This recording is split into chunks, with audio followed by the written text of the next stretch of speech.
Ahora sí, bienvenidos a esto de Motalk, gracias por acompañarnos. Hoy vamos a hablar acerca de algunas de las particularidades de los vehículos eléctricos y la forma de abordarlos en un siniestro. No hay duda que la movilidad está evolucionando hacia la electrificación, por lo que para seguir cuidando a las personas y promover ciudades más fuertes y resilientes, las técnicas de atención y prevención de incidentes deben de adaptarse también. Para compartirnos sus conocimientos en este tema tan importante, hoy está con nosotros Marcos Blasi. Marcos es ingeniero de proyectos de medio ambiente en Vemo. Bienvenido, Marcos.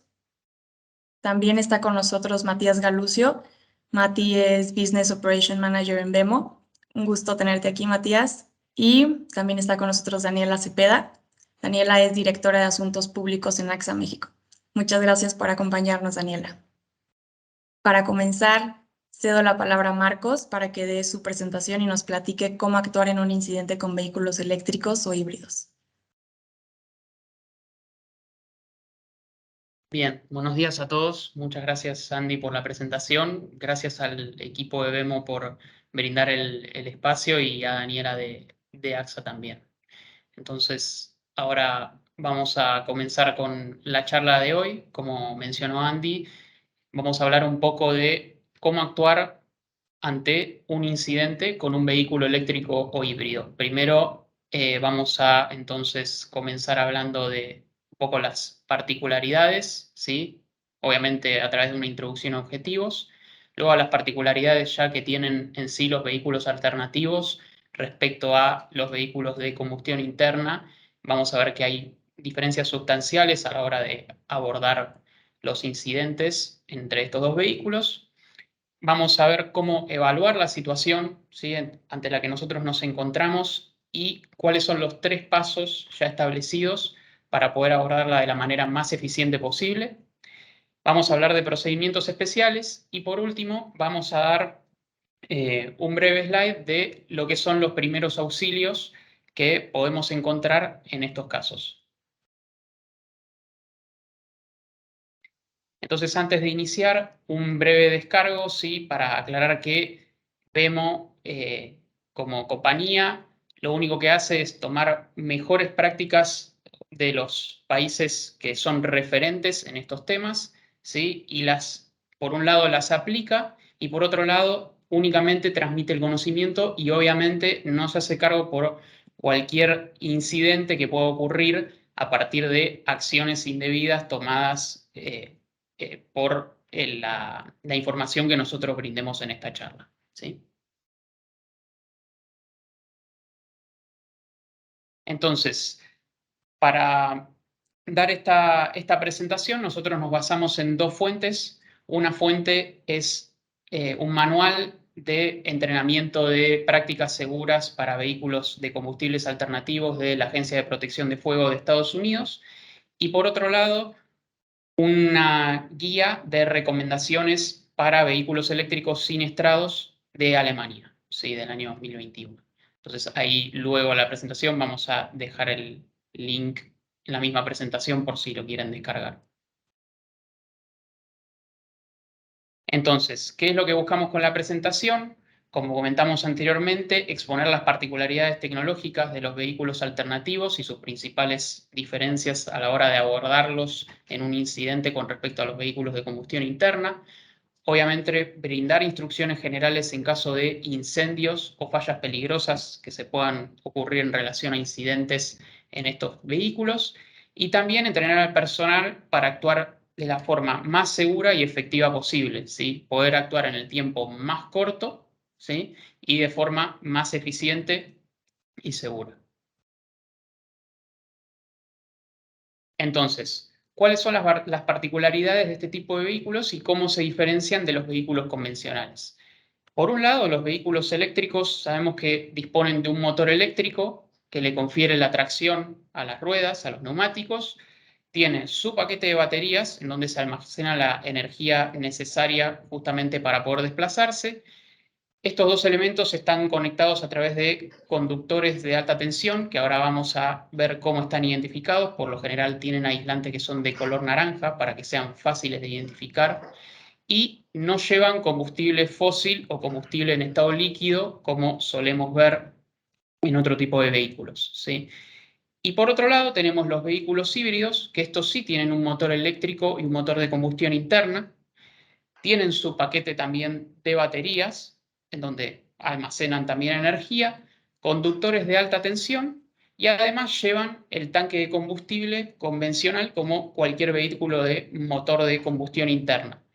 Entonces, vamos a ver que esto es muy importante y principalmente la identificación es muy importante si nosotros nos encontramos ante un vehículo eléctrico o un vehículo híbrido, porque la manera de abordar, ¿sí?, el incidente y, por ejemplo, apagar un incendio en un vehículo que se produjo el incendio a causa del combustible fósil es muy distinta a el incendio o tratar un incendio generado por fuego en baterías, ¿sí? Entonces vamos a hacer mucho hincapié en eso para ver cuál es la mejor forma de abordarlo en cada uno de los casos y cómo podemos nosotros identificar los dos tipos de vehículos.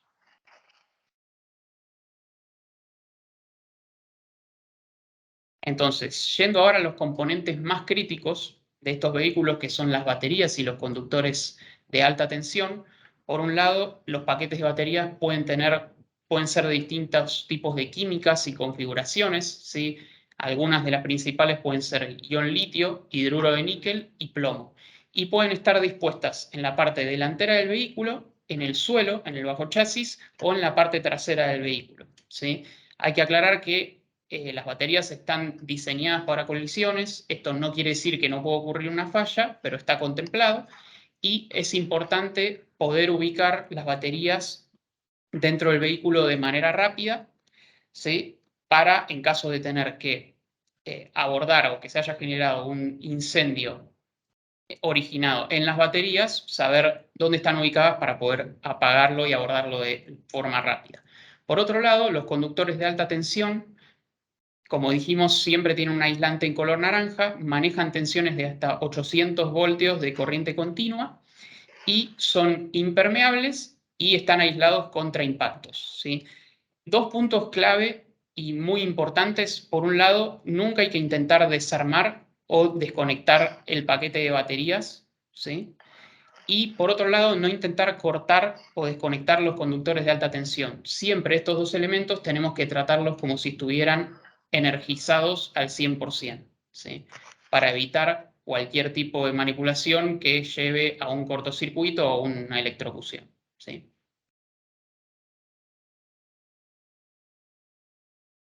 Entonces, ¿qué identificaciones y símbolos son importantes para nosotros poder abordar el vehículo y ya de antemano saber qué tipo de vehículo se trata y con qué combustible funciona ese vehículo? Entonces, las siglas EV hacen referencia a Electric Vehicle, que sería un vehículo 100% eléctrico. Las siglas HEV hacen referencia a vehículos eléctricos híbridos y PHEV hacen referencia a vehículos eléctricos híbridos del tipo plug-in, es decir, que se conectan directamente a la red para poder energizarse y recargar su batería. Por otro lado, tenemos los vehículos del tipo FC o Fuel Cell, que hacen referencia a celda de hidrógeno, vehículos del tipo CNG, que funcionan a través de la energía contenida en el gas natural comprimido como combustible, y BCNG, que hace referencia a gas natural comprimido y gasolina, ¿sí? Particularmente en vehículos eléctricos podemos además encontrar otros símbolos, como por ejemplo el símbolo de la batería, ¿sí?, con el tipo de química. En este caso estamos viendo un símbolo de batería de ion litio. Y por otro lado podemos encontrar dos símbolos de advertencia, que uno puede ser advertencia en color naranja, haciendo referencia a conductores de alta tensión que pueden estar electrificados, y obviamente un símbolo de advertencia que pueden ser conductores de baja tensión o, por ejemplo, zonas que se encuentran trabajando o que pueden estar a altas temperaturas, etc. Por otro lado, otra forma de identificar rápidamente el tipo de vehículo que nosotros estamos abordando puede ser a través de la patente, ¿sí? Algunos países en las patentes, a través de la legislación, incorporan ciertos símbolos. Por ejemplo, en México tienen los vehículos eléctricos o híbridos una hoja de una planta de color verde. En el caso de Argentina, la patente puede tener para vehículos eléctricos, las letras en color verde, y otro ejemplo muy claro es, por ejemplo, en Costa Rica, en donde el fondo, ¿sí?, de la placa es directamente de color verde. ¿Cuáles son entonces, una vez que nosotros ya sabemos la forma de identificar los vehículos, cuáles pueden ser las situaciones de emergencia que nosotros podemos encontrar para distintos casos? ¿Sí? Una de las más comunes puede ser un siniestro, en donde se puede ver afectada la integridad del vehículo, ¿sí? Y en caso de que nosotros evaluemos la situación y el riesgo no sea grave, realizamos los 3 pasos que ahora más adelante, los dejo con esa duda, pero ahora más adelante vamos a explicar bien a detalle cuáles son esos 3 pasos. Otra situación de emergencia puede ser la de sentir un olor irritante, es decir, puede ser tanto irritación en los ojos, nariz, garganta, o directamente irritación o alergias, por ejemplo, en la piel. Entonces, eso nos dice que puede existir la posibilidad de que el paquete de baterías del vehículo eléctrico híbrido esté dañado y, obviamente, si la situación no es crítica, realizamos los 3 pasos también.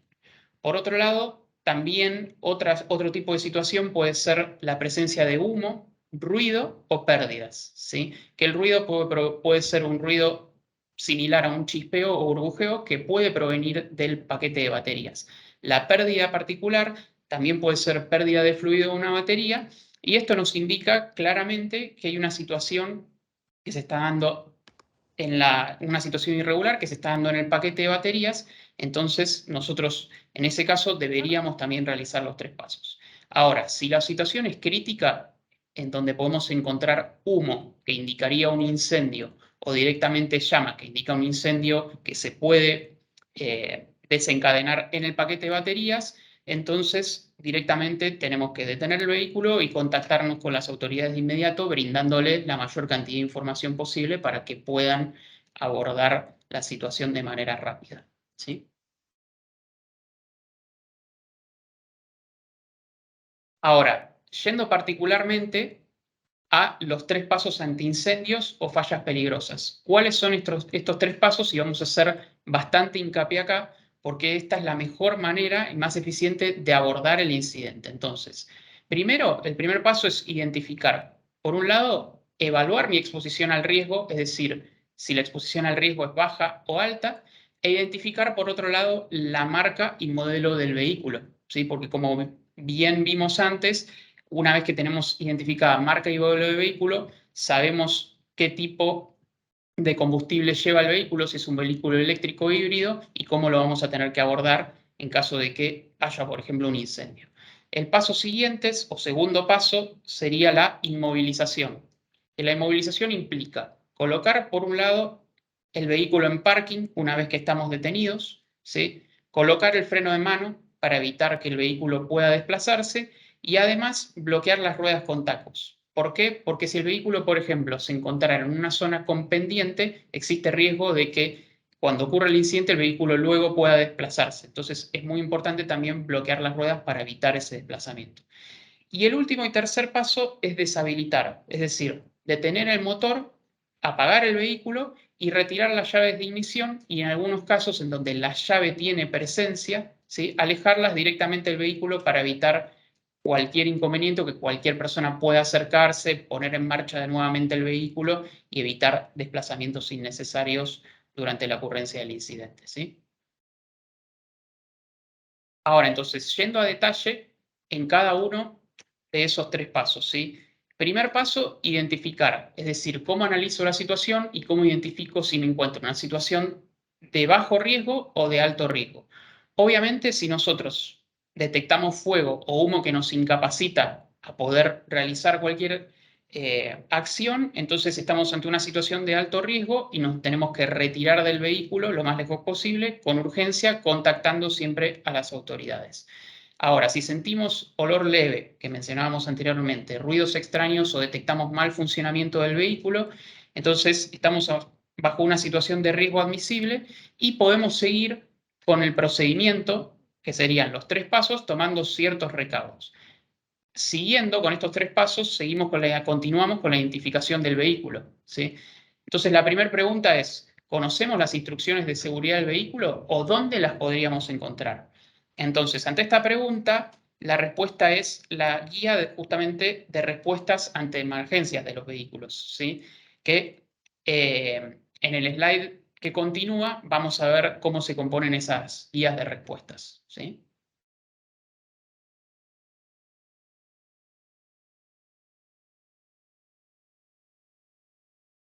Entonces, la guía de respuestas, por un lado, nos da la imagen del vehículo, el logotipo de la marca, el tipo de vehículo, vemos las siglas en este caso de un vehículo 100% eléctrico, el año, el indicador de la batería, en este caso es un vehículo que tiene una batería de ion litio, y lo más importante, cómo inmovilizar el vehículo, determinar si el vehículo está encendido y el método principal para deshabilitarlo, ¿sí?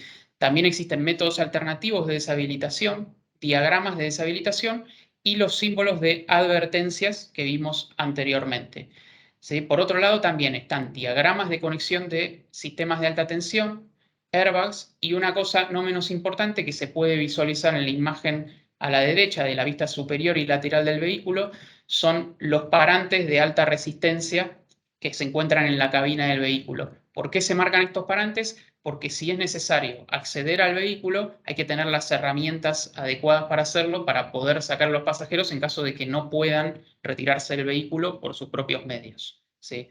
Entonces, de esta forma nosotros podemos identificar con anterioridad dónde se encuentran esos aceros de alta resistencia y materiales que nosotros tenemos que tener en cuenta a la hora de ejecutar esta tarea.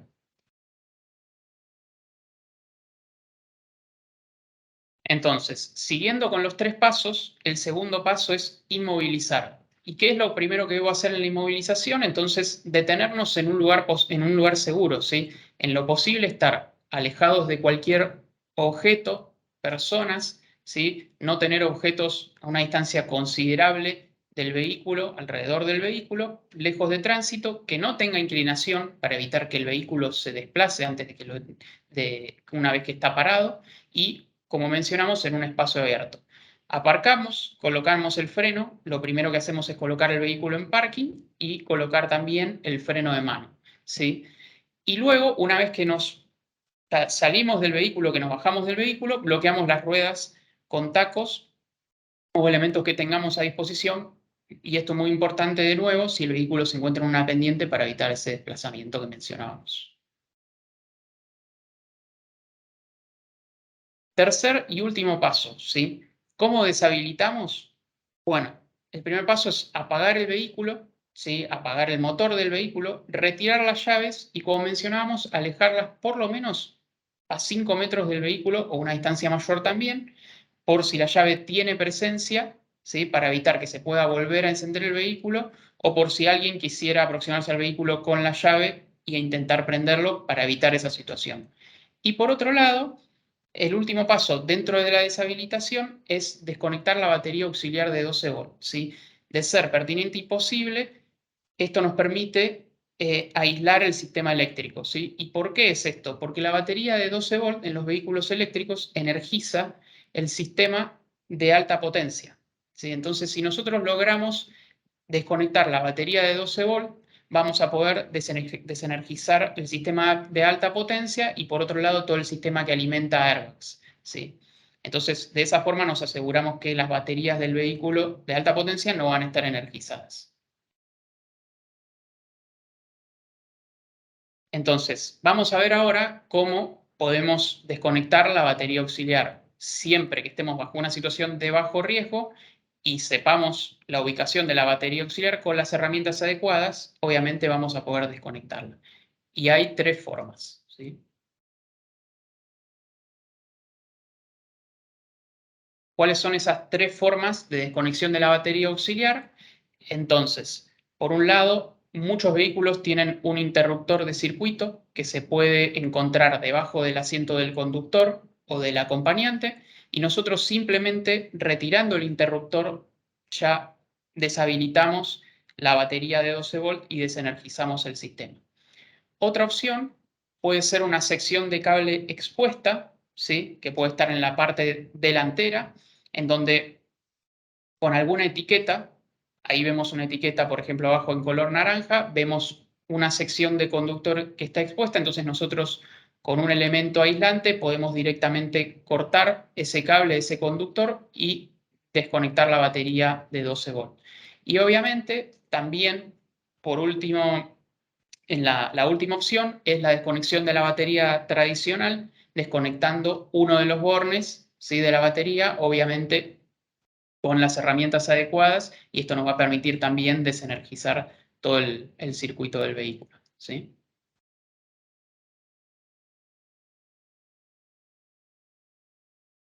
Ahora, una vez que nosotros hicimos los 3 pasos, que desconectamos y desenergizamos el sistema de alta potencia del vehículo a través de la desconexión de la batería de 12 volts, podríamos estar en la necesidad de liberar a los pasajeros, ¿sí? Si se encuentran pasajeros dentro del vehículo en esta instancia que no pueden salir por sus propios medios, tenemos que liberarlos.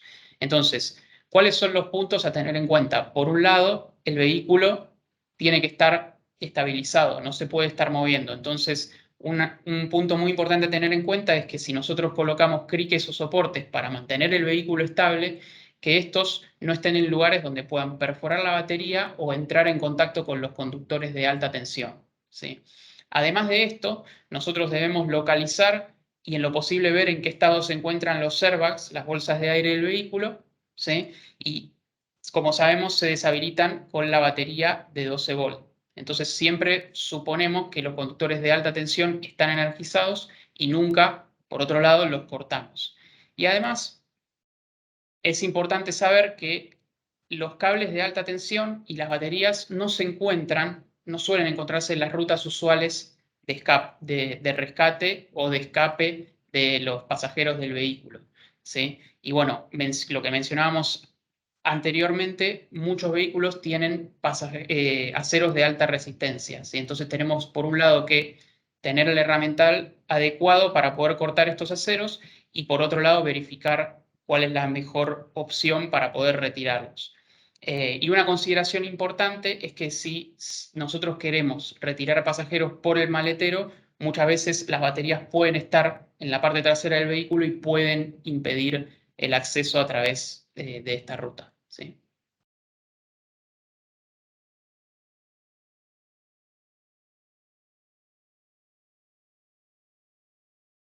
Otra de las situaciones que puede ocurrir es que en el daño de baterías se produzca emisión de gases tóxicos o derrames, ¿sí? Entonces, los gases tóxicos o derrames de líquidos pueden ser inflamables y además deben ser tratados como corrosivos, ¿sí? En caso de que haya humos, chispas, fluidos o ruidos burbujeantes provenientes de la batería, como mencionamos, puede haber riesgo de incendio. Entonces, ante la presencia de cualquiera de estas situaciones, es importante que nosotros, como miembros del servicio de rescate, utilicemos todos los elementos de protección personal y, en lo posible, un equipo de respiración autónoma para evitar entrar en contacto e inhalar, ¿sí?, esos gases nocivos. En algunos vehículos se pueden desconectar las baterías manualmente, la batería de alta potencia, y esta información se puede encontrar en la guía de respuesta, en la guía de respuesta ante emergencias para ubicar conectores y, bueno, poder utilizar aislación eléctrica correspondiente a la hora de desconectar esta batería, ¿sí?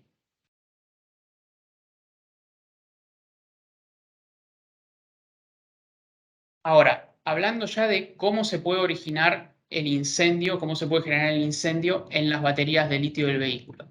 Es importante destacar que el fuego, para generarse, requiere una mezcla de 3 agentes que queda resumido en un triángulo de la combustión, ¿sí? El triángulo de la combustión está compuesto por calor, oxígeno y combustible. El calor, sí, puede deberse a fuego, chispa o altas temperaturas que se generaron en el paquete de baterías. El oxígeno puede estar disponible en el aire y el combustible son hidrocarburos que, por ejemplo, en el caso de las baterías, pueden estar como plásticos o polímeros dentro de la batería o formando parte de la carcasa de la misma, ¿sí? El calor puede haberse generado por sobrecargas, por exceso de potencia, por algún golpe o daño de formación que puedan haber sufrido las baterías durante el incidente.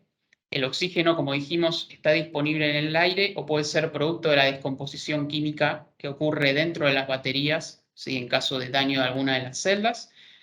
Y el combustible pueden ser plásticos e hidrocarburos que conforman también carcasa o electrolito de las baterías, ¿sí? Entonces, el fuego dentro de las baterías genera más liberación de calor, ¿sí? Y esto genera una fuga térmica dentro de las baterías.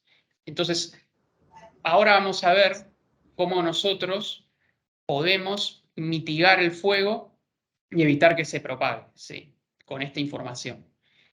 En caso de que el incendio sea no eléctrico y no provenga de las baterías, se puede utilizar un extintor de CO2 común o de polvo seco, ¿sí? En caso de humo, en la que comience a humear cualquier parte del vehículo, también se puede utilizar un extintor de CO2 o de polvo seco, como los que conocemos, y si el fuego se da en las baterías principales, nosotros no tenemos que intentar extinguirlo, y lo que se debe hacer es utilizar grandes cantidades de agua, ¿sí? Porque ¿qué hacemos? Lo que hacemos con el agua es, obviamente, disipar el calor, usarlo como elemento refrigerante, disminuir toda la temperatura del sistema, del lugar, del foco de incendio, y de esa forma eliminamos uno de los tres componentes o disipamos uno de los tres componentes del triángulo de combustión, que es el calor. Entonces, de esa forma, sin uno de los tres componentes, el fuego no puede continuar propagándose y logramos apagarlo, ¿sí? En todos los casos de incendios, cabe aclarar que tenemos que utilizar los elementos de protección personal, en lo posible el sistema de respiración autónomo, ¿sí?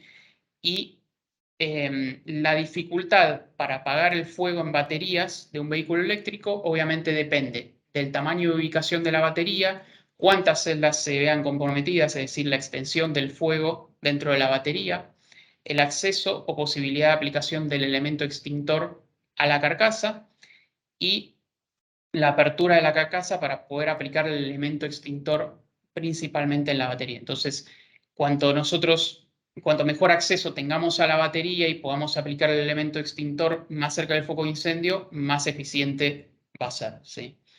Recordar siempre, obviamente, contactarnos lo antes posible ante cualquiera de estas situaciones con las autoridades, y es importante acá brindar todo el detalle que podamos y toda la información que nosotros tengamos a disposición sobre el tipo de vehículo que va a abordar el equipo de emergencias, ¿sí? Porque ya vimos que si es un vehículo de combustión interna, un vehículo híbrido, un vehículo eléctrico, se abordan de distintas formas y es importante brindarle esta información al equipo de emergencias para que pueda hacerlo de la forma más eficiente posible y no se exponga a riesgos innecesarios. Entonces, una vez que ya se apagó y se detuvo el incendio, una vez que transportamos el vehículo posterior a la emergencia, respecto al vehículo eléctrico, hay una diferencia fundamental en relación al vehículo convencional, que es que el vehículo eléctrico no se puede arrastrar, ¿sí? No debe ser remolcado por una grúa. ¿Por qué? Porque no tiene posición neutral, y si nosotros lo remolcamos y el vehículo está en contacto directo con la vía o con el asfalto, se puede dañar el motor, o incluso, debido a los sistemas de regeneración, se puede reiniciar el fuego en el vehículo. Entonces, siempre el vehículo tiene que ser, una vez que se produjo el incidente y que ya está contenida la situación y se va a transportar, tiene que ser acarreado por una plancha horizontal, y las ruedas no tienen que moverse, ¿sí? No tienen que ser arrastradas. Entonces, como vimos anteriormente, el vehículo es importante que se almacene una vez ocurrido el incidente lejos, y esté lejos de cualquier objeto, porque el fuego puede volver a reiniciarse. Recuerden que la batería puede tener contenida energía, y esto, si hubo algún cortocircuito o algún desperfecto, puede volver a ocasionar un foco de incendio. Entonces es importante que una vez que el vehículo se almacenó, se guarde por lo menos una distancia de 15 metros de cualquier objeto o de cualquier espacio donde haya personas, ¿sí? Algunas situaciones diferentes a las anteriores que se pueden dar con vehículos eléctricos, por ejemplo, puede ser un incendio en estaciones de carga, que en este caso el incendio debe ser tratado como fuego eléctrico. Si es posible, lo que tenemos que hacer es tratar de desconectar el cargador del vehículo, o, caso contrario, desenergizar el cargador. Y obviamente, en caso de ser posible, también alejar los vehículos cercanos para que no se vean comprometidos. Otra de las situaciones particulares que puede ocurrir es que se produzca una inmersión del vehículo eléctrico híbrido.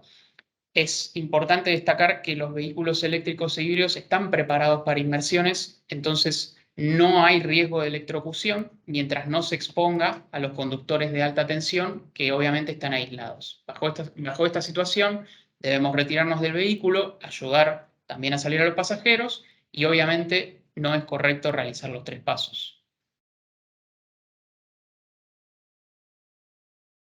Y por último, ¿cuáles son los primeros auxilios que nosotros podríamos llegar a proporcionar ante un incidente con vehículos eléctricos o híbridos? Entonces, el incidente puede ser, por ejemplo, una quemadura, ¿sí? Que se puede deber a fuego en combustión, fuego de baterías o químicos de las baterías, y esto tiene como principal síntoma irritación o ardor en la piel, y bajo este incidente es importante retirarse las prendas y lavarse la herida con abundante agua, por lo menos durante 20 minutos, y obviamente contactar urgencias.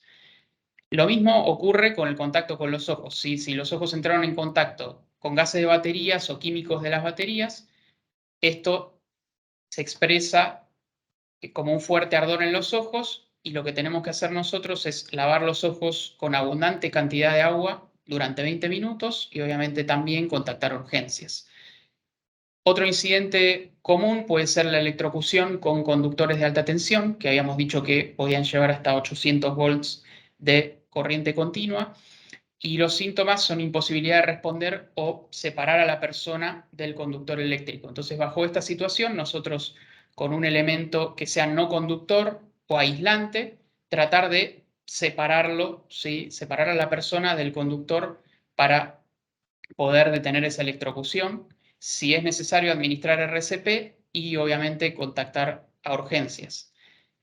Otro incidente puede ser inhalación proveniente del humo de baterías, gases de baterías o de combustión. Los síntomas pueden ser falta de aire, mareos y vómitos. Es importante para esto llevar a la persona a un lugar ventilado y, en lo posible, administrarle oxígeno. Y por último, si hubo ingesta, por ejemplo, del líquido de baterías, es importante no inducir el vómito, ¿sí? Y además beber grandes cantidades de agua para poder disolver lo más eficientemente posible el líquido que se haya ingestado. Bueno, sin más, esto fue todo respecto a cómo abordar, ¿sí? Vehículos híbridos y eléctricos. Así que, bueno, muchas gracias a todos y le cedo la palabra a Andy para continuar con la sesión de hoy. Muchas gracias, Marcos. Para continuar, por favor, respondan las preguntas que salen en el código QR, por favor, o en el link del chat también también pueden acceder.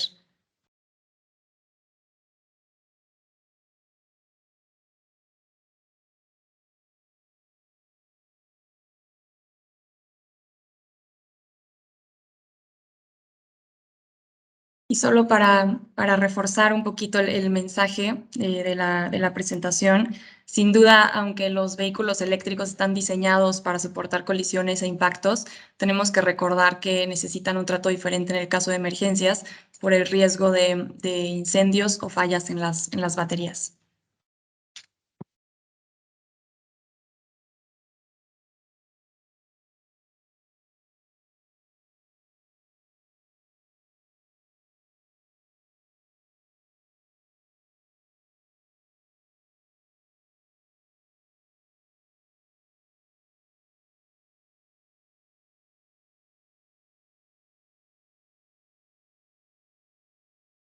Ok, comencemos con el quiz de Menti.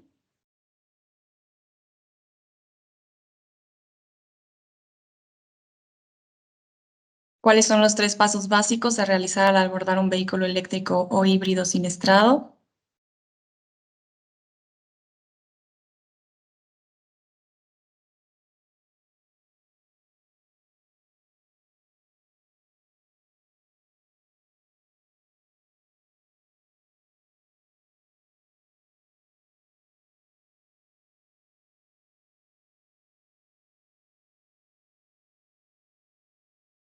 Podemos ver que la mayoría estuvo bien y eligió la tercera opción. La segunda pregunta.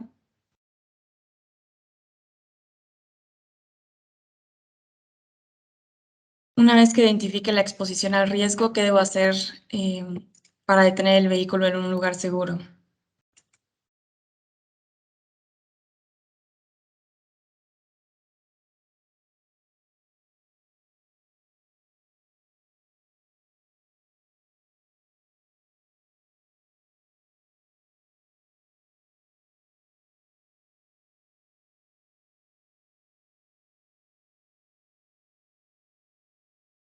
Perfecto. Muy bien, todos igual. La segunda pregunta fue la más elegida. Y la última pregunta es, ¿con qué elemento deben extinguirse las llamas provenientes de baterías?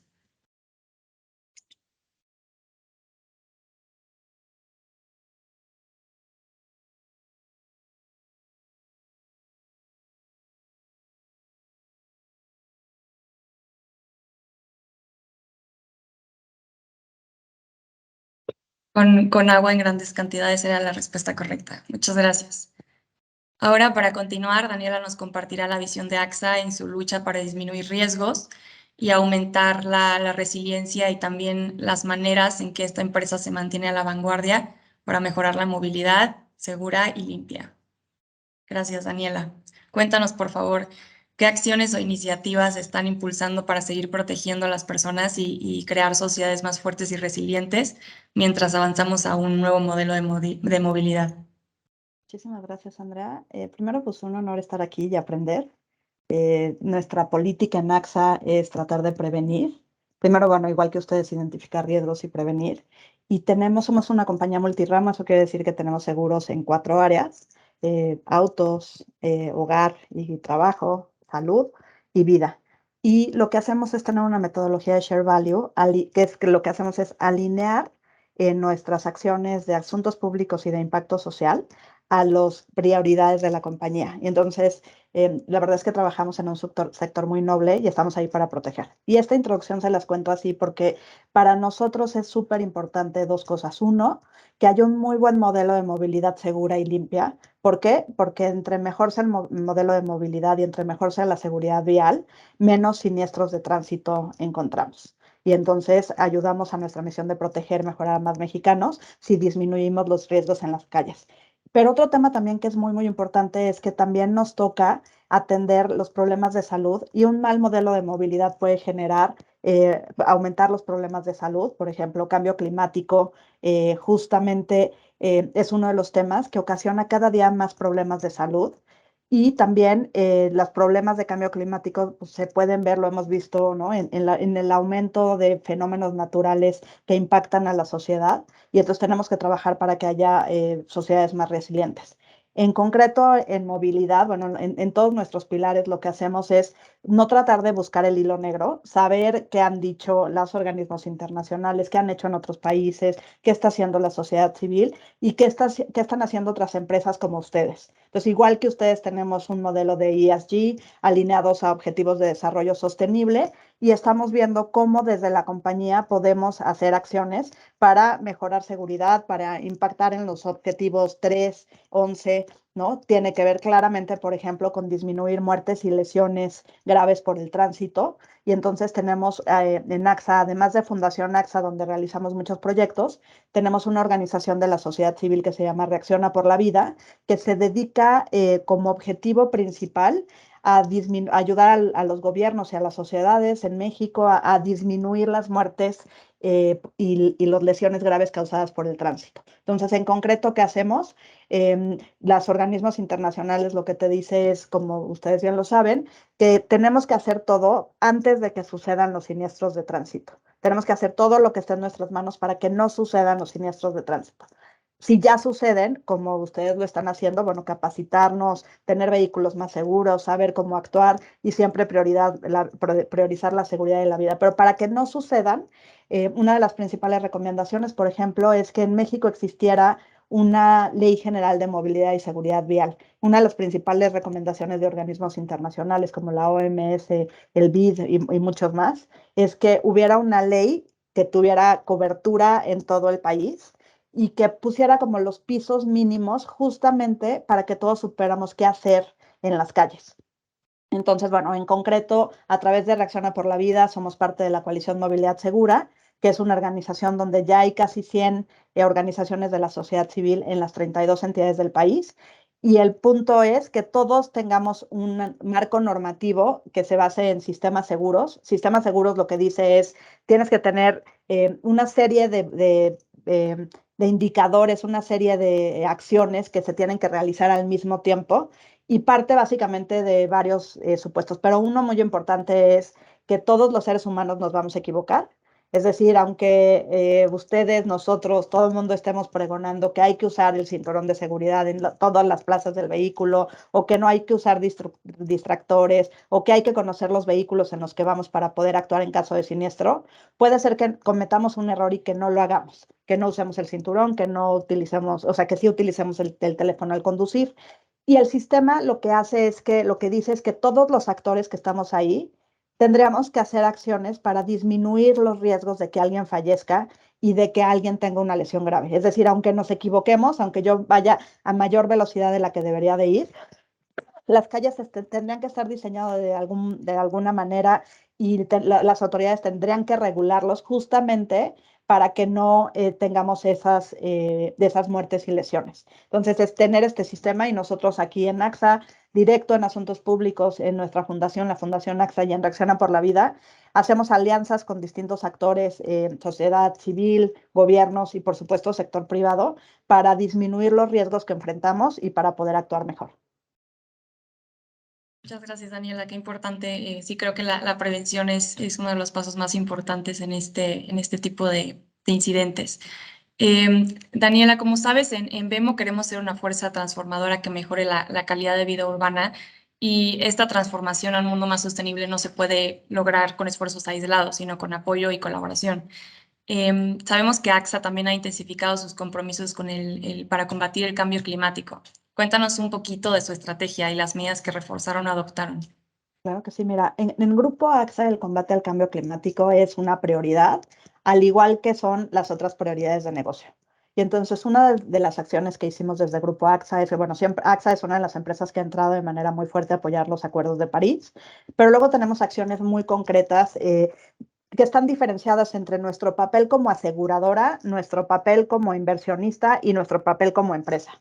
Y entonces, como empresa, bueno, igual que ustedes, tenemos muchas medidas. Por ejemplo, todos los años tenemos un índice específico de medio ambiente que siempre medimos en todos los países de AXA, y AXA México no es la excepción, donde vemos, por ejemplo, cuál es nuestra huella de carbono y establecemos medidas para disminuir esa huella de carbono.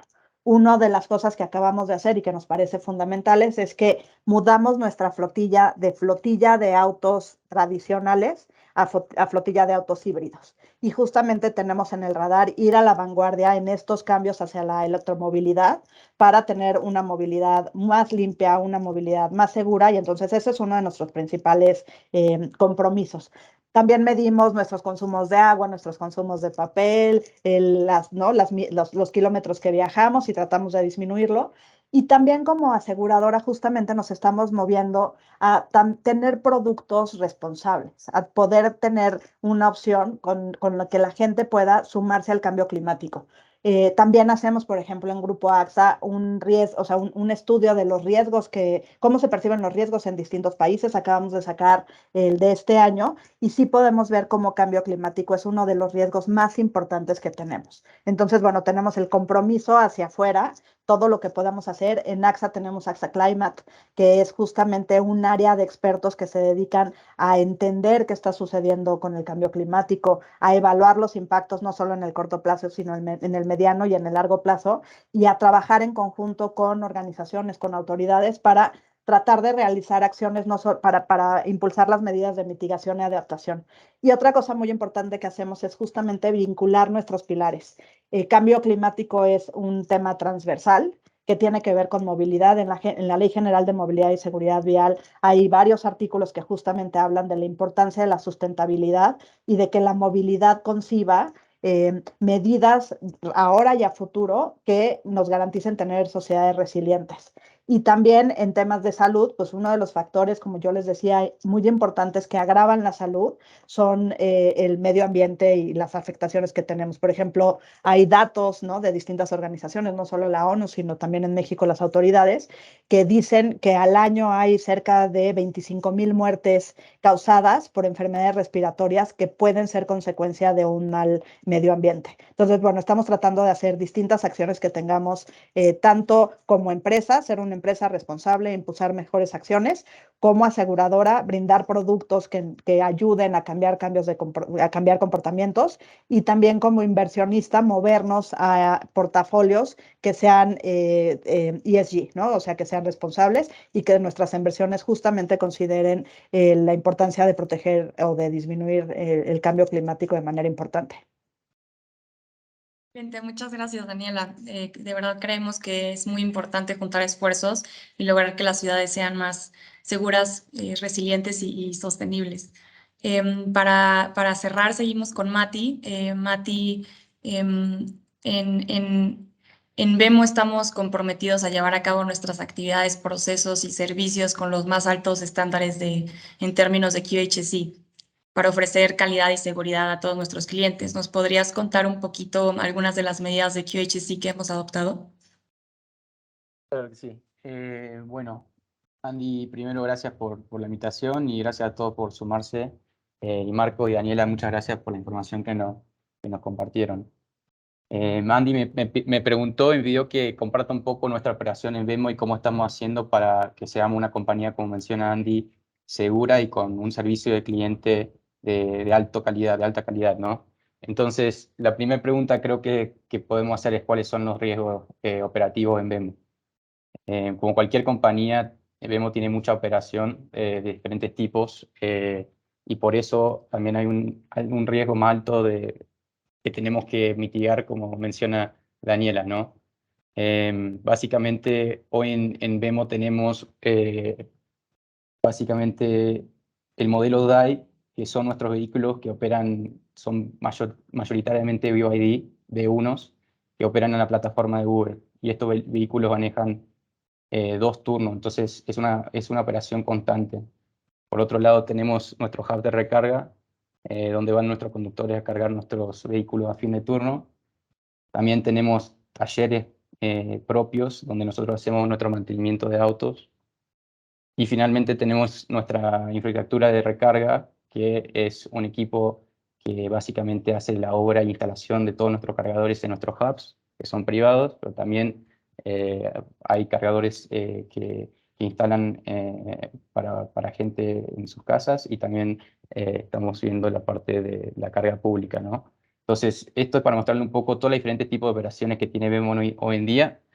Debajo de mí tengo hoy en día en Business Operations Management un equipo de QHSE y para darle un poco un pantallazo de qué estamos haciendo para mitigar nuestros riesgos, hemos dedicado mucho tiempo y esfuerzo a encontrar formas de hacer que nuestros servicios sean más seguros para los clientes, ¿no? Pero también para nuestros empleados, ¿no?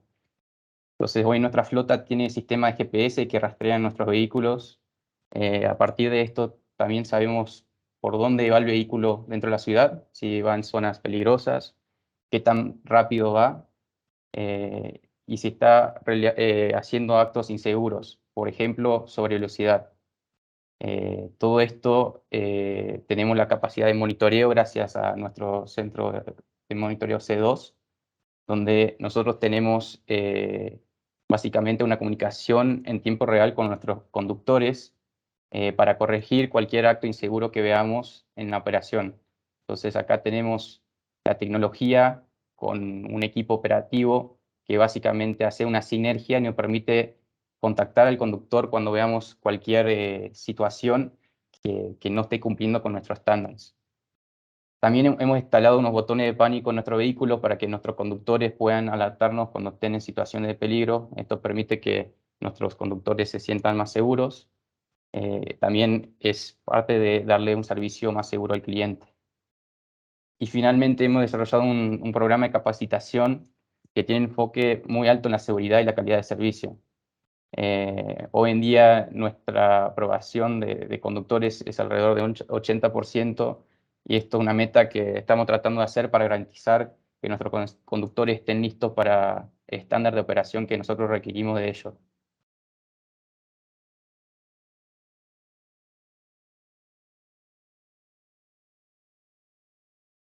Entrando un poco más al detalle que mencionamos hoy en la sesión, es el incendio del vehículo eléctrico, ¿no?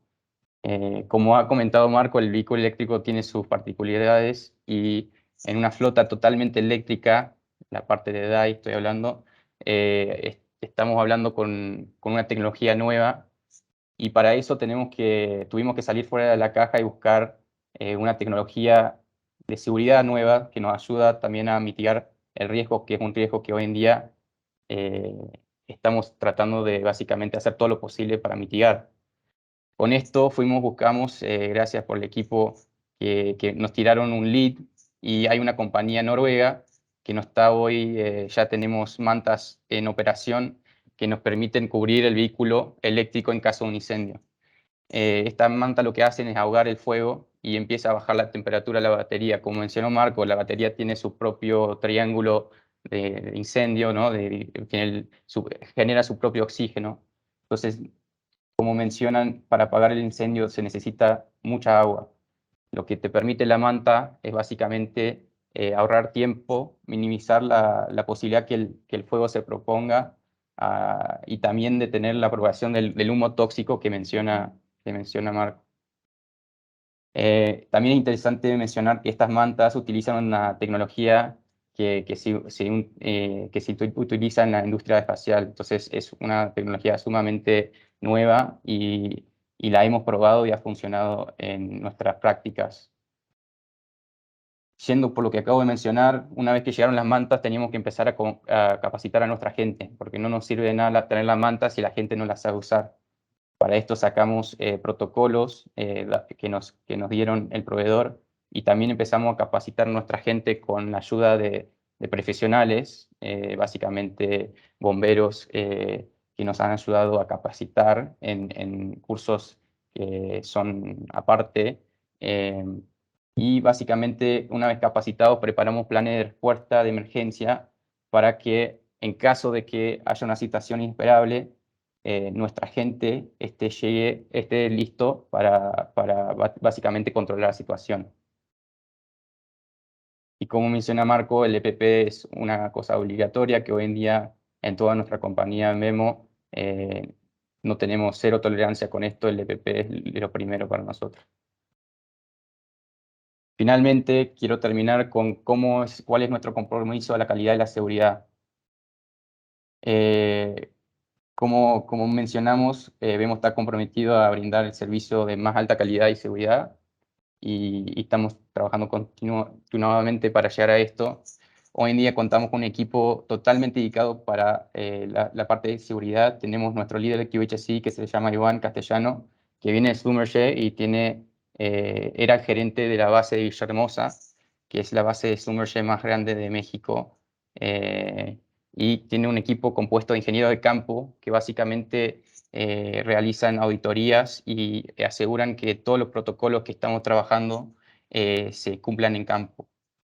También debajo de él tiene el equipo de monitoristas que están trabajando en el centro de monitor, un encargado de procesos que básicamente está trabajando todos nuestros documentos, estándares, como la política acá de QHC que pueden ver, que está firmada por nuestro CEO y presidente. Es básicamente nuestro mensaje, como vemos, a nuestro compromiso a la seguridad, pero detrás de esa política están todos los procedimientos y todos los protocolos que tenemos que cumplir y desarrollar para llegar a lograr esa política, ¿no?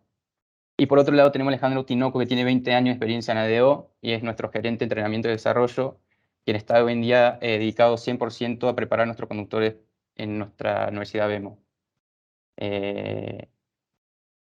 Y bueno, para terminar, solamente le quiero dejar el comentario que en la operación la seguridad es crítica y todo lo que hacemos hoy en día para nosotros es sumamente importante que llevemos una cultura de safety que la estamos desarrollando y se está generando y que con eso podemos llegar a lograr un servicio que básicamente para los clientes sea diferenciado a nuestros competidores Y bueno, en eso estamos. Así que nada, les agradezco por el tiempo y les paso de vuelta a Andy.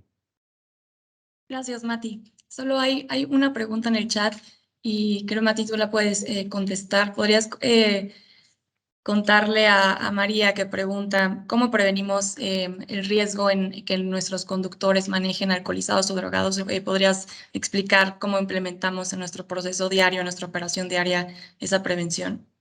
Claro. Sí, nosotros hoy contamos con un control de alcohol. En cada jornada, cuando llegan los conductores, se le hace el test de alcohol antes de su salida a su jornada. Y es una regla para nosotros cero tolerancia, que si la persona viene alcoholizada, no opera y bueno, tiene consecuencias muy, muy grandes. Entonces, ese es el control que hoy en día estamos llevando en el día a día y que nos permite a que los conductores no estén alcoholizados, que es lo que para nosotros nunca queremos que pase y nunca va a pasar con el control que estamos haciendo. Y del otro lado tenemos el monitoreo que básicamente nos permite poder ver si hay una persona, por ejemplo, que salió del hub y después, no sé, está haciendo algo en contra de nuestros estándares, que podría ser una situación, y es el mismo protocolo ahí donde podríamos disparar la unidad y esa persona despedirlo. Así que así lo estamos mitigando y no sé si hay otra pregunta por ese lado. Y hay una pregunta más. ¿Cuáles son los riesgos de incidentes en cargadores o hubs y qué se debe hacer en dicho caso? Bueno, como ya mencionó Marcos, creo que les dio suficiente información en la parte técnica. De nuestro lado estamos armando nuestros protocolos en base a nuestra operación, pero como mencionó Marcos, que era uno de sus slides, menciona la carga eléctrica en lugares de estacionamiento. Es básicamente tratar de mitigar con extinguidores. Si tenés la manta, eso ayuda un montón. Mover los vehículos si se puede, pero lo más importante es llamar a los bomberos en esas situaciones, porque ellos son los que tienen la capacidad de controlar la situación, tienen la experiencia, tienen la tecnología, tienen todo el equipamiento para poder llevar a controlar la situación. Pero bueno, eso también caso a caso en qué recursos tiene cada uno, ¿no? Perfecto, muchísimas gracias. Gracias a todos por acompañarnos. Creo que es súper importante que empresas como AXA y Vemo reforcemos nuestro compromiso y sentemos las bases para lograr tener ciudades más seguras y resilientes y sostenibles también. Muchas gracias a todos y gracias Marcos, Matías y Daniela y espero verlos en la próxima Vemo Talk. Hasta luego, muchas gracias. Gracias, hasta luego. Muchas gracias a todos. Muchas gracias. Hasta luego. Chao.